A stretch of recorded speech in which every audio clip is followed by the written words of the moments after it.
देश का सबसे पहला एलिवेटेड अर्बन एक्सप्रेसवे बन के ऑलमोस्ट तैयार है। ये एक्सप्रेसवे पूरा ट्रैवलिंग का एक्सपीरियंस चेंज करने वाला है दिल्ली से गुरुग्राम के बीच।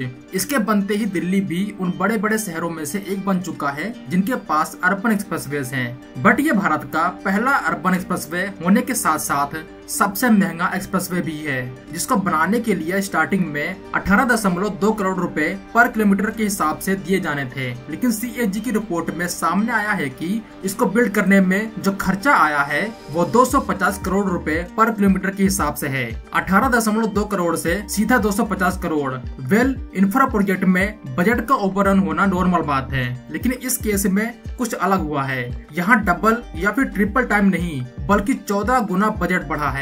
इसीलिए इसके ऊपर सवाल उठाए जा रहे हैं कि कहीं ये एक और बड़ा स्कैम तो नहीं। अब इससे सीधा सवाल उठाया जा रहा है देश के सबसे ईमानदार और काम करने वाले मिनिस्टर श्री नितिन गडकरी जी के ऊपर, जिनको वर्किंग मैन भी कहा जाता है।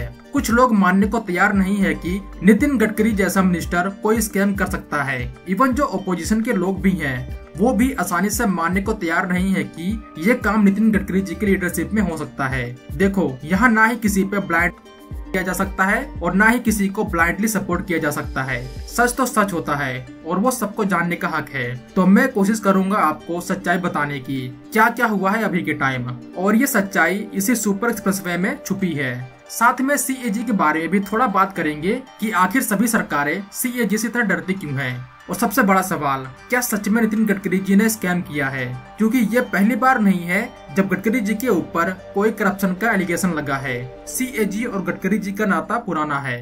वेल, ये है देश का सबसे बड़ा और सबसे पहला एलिवेटेड अर्बन एक्सप्रेसवे, जिसका नाम है द्वारका एक्सप्रेसवे। इस तरह का हाईवे किसी भी इंडियन सिटीज में पहली बार बनाया गया है। यहाँ पर इंटरचेंजेस ऐसे बनाए जा रहे हैं जिसको देखकर आपको शंघाई, टोक्यो जैसे मेगा सिटीज की याद आ जाएगी। अब तक ऐसे हाईवेज सिर्फ इन्हीं बड़े शहरों में देखने को मिलते थे, लेकिन द्वारका एक्सप्रेसवे से भारत ने भी शुरुआत कर दी है अर्बन एक्सप्रेसवेज को बिल्ड करने की, क्योंकि ये तो बस शुरुआत है। अगर सिर्फ अर्बन एक्सप्रेसवेज की बात करें तो दिल्ली के बाद जो शहर इस तरह का इंफ्रास्ट्रक्चर बिल्ड कर रहा है वो है मुंबई। यह है मुंबई का कोस्टल रोड। यह भी एक अर्बन एक्सप्रेसवे है। अगर हम द्वारका एक्सप्रेसवे की बात करें तो सबसे पहला सवाल, द्वारका एक्सप्रेसवे को बिल्ड करने की हमें क्यों जरूरत पड़ी? वेल, इसके लिए आपको दिल्ली गुरुग्राम एक्सप्रेसवे को देखना होगा, जो आज के टाइम बहुत ही ज्यादा कंजेस्टेड हो चुका है। लोगों को अपना कीमती टाइम ट्रैफिक में बिताना पड़ता है। मॉनसून के टाइम हालात और ज्यादा खराब हो जाते हैं। लोगों को बहुत ही ज्यादा दिक्कतें आती हैं। ऑफिस में लेट ना हो इसके लिए बहुत पहले निकलना पड़ता है। ये आज के टाइम देश का one of the busiest highway बन चुका है। इसीलिए हमें एक अल्टरनेटिव रूट की जरूरत थी जो दिल्ली और गुरुग्राम के बीच में बढ़ते ट्रैफिक को कम या फिर डाइवर्ट कर सके, और यहीं से द्वारका एक्सप्रेसवे को बिल्ड करने का प्लान निकल के सामने आया। इस हाईवे को सबसे पहले 2006 में प्रपोज किया गया था, जिसकी लेंथ उस टाइम सिर्फ 18 किलोमीटर की थी। लेकिन टाइम के साथ साथ इसमें बहुत से चेंजेस किए गए और आगे जाकर इसके लेंथ को 18 किलोमीटर से बढ़ाकर 29 किलोमीटर कर दिया गया, जिसको बिल्ड करने की शुरुआत 2018 में हुई। इसमें 16 लेन्स का निर्माण किया गया है, 8 लेन्स इन बोथ साइड। इसके अलावा 8 लेन का एक एलिवेटेड सेक्शन बिल्ड किया गया है जो सिंगल पियर पे बना है। ये अपने आप में एक इंजीनियरिंग मार्वल है जिसको L&T के इंजीनियर्स ने अंजाम दिया है। इस तरह का स्ट्रक्चर अभी के टाइम इंडिया में कहीं पे नहीं बनाया गया है। द्वारका एक्सप्रेसवे कुछ इम्पोर्टेंट नेशनल हाईवेज को क्रॉस कर रहा है, इसीलिए 4 बड़े इंटरचेंजेस का निर्माण किया गया है। इस तरह के इंटरचेंजेस आपने पूरे इंडिया में कहीं पे नहीं देखे होंगे। पहला इंटरचेंज होगा शिव मूर्ति और NH8 के लिए। दूसरा बसाई विलेज के पास सेंट्रल पेरिफेरल रोड पे होगा। थर्ड इंटरचेंज एक बार फिर NH8 के लिए होगा जो गुरुग्राम नरसिंहपुर में बिल्ड किया जा रहा है। और लास्ट में खेड़की डोला इंटरचेंज है जो NH48 के लिए होगा। ये हाईवे कितने अच्छी तरीके से बनाया गया है और इसकी क्वालिटी कितनी अच्छी है उसकी एक झलक आप इस वीडियो में देख सकते हैं। वेल, यहाँ सब कुछ परफेक्ट था। कोविड के बावजूद एक्सप्रेसवे का काम नहीं रुका। क्वालिटी के ऊपर फोकस किया गया। नितिन गडकरी जी का खास ध्यान था इसके ऊपर। लेकिन फिर एक दिन CAG की रिपोर्ट आती है और इस पूरे एक्सप्रेसवे के ऊपर एक बड़ा सवाल खड़ा करती है। CAG का फुल फॉर्म है controller and auditor general of India. ये एक सुप्रीम ऑडिट इंस्टीट्यूशन है इंडिया का, जिसको आर्टिकल 148 के अंडर एस्टेब्लिश किया गया है। इसकी स्थापना 1971 में की गई थी। इसका काम है उन अकाउंट्स को ऑडिट करना जो गवर्नमेंट ऑफ इंडिया और स्टेट गवर्नमेंट के द्वारा फाइनेंस किए जाते हैं। इसमें ऑटोनोमस बॉडीज और कॉर्पोरेशन भी शामिल है अगर इनकी फाइनेंसिंग गवर्नमेंट कर रही है। एक बड़ा सवाल, CAG को कंट्रोल कौन करता है? वेल, ये एक इंडिपेंडेंट बॉडी है। इसको भले ही गवर्नमेंट ऑफ इंडिया ने बनाया था, लेकिन इसके ऊपर सरकार का कंट्रोल नहीं है। अगर सरकार का कंट्रोल होता तो ऐसी रिपोर्ट ना आती, इसीलिए इसके ऊपर ट्रस्ट किया जाता है। इसको आप ऐसा समझ सकते हैं कि CAG गवर्नमेंट ऑफ इंडिया को नहीं बल्कि इंडियन कॉन्स्टिट्यूशन को रिपोर्ट करती है। अब इसका स्ट्रक्चर क्या है, इसकी बात होगी तो वीडियो लंबी हो सकती है, इसीलिए हमारा फोकस होगा CAG की रिपोर्ट के ऊपर।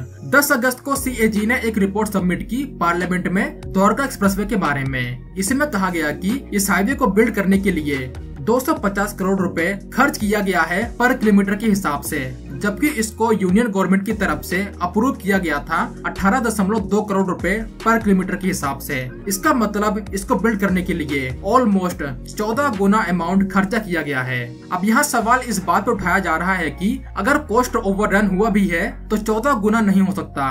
अब इसके पीछे की क्या स्टोरी है, ये तो सिर्फ देश के रोड एंड ट्रांसपोर्ट मिनिस्टर ही जानते होंगे, जिनके अंडर NHAI काम करती है। नितिन गडकरी जी ने एक न्यूज चैनल को इंटरव्यू दिया, जिसमें उन्होंने एक्सप्लेन किया कि CAG की रिपोर्ट सही नहीं है। ये हाईवे 29 किलोमीटर का है और जो कैबिनेट नोट भेजा था उसमें लिखा था हम 5000 किलोमीटर 2 लेन रोड का निर्माण करेंगे, जिसकी लागत 91,000 करोड़ रुपए होगी, और जो फ्लाईओवर्स और टनल्स हैं उसका बजट DPR रिपोर्ट तैयार करने के बाद तय की जाएगी। गडकरी जी का कहना था आगे कि जो CAG 29 किलोमीटर समझ रही है वो एक्चुअल में 230 किलोमीटर है। अब आप सोच रहे होंगे ये 230 किलोमीटर कहाँ से आ गया? वेल, यहाँ गडकरी जी ने हाईवे की लेंस को ऐड करके बोली है, यानी अगर इसमें 16 लेंस का निर्माण हुआ है और कुछ सेक्शन में 8 लेन का निर्माण हुआ है तो ईच लेंस की लेंथ को ऐड किया गया है। वेल, अब यहाँ CAG से गलती हुई है या फिर गडकरी जी रिपोर्ट सही से सबमिट नहीं कर पाए, इसके ऊपर मैं कुछ नहीं बोल सकता।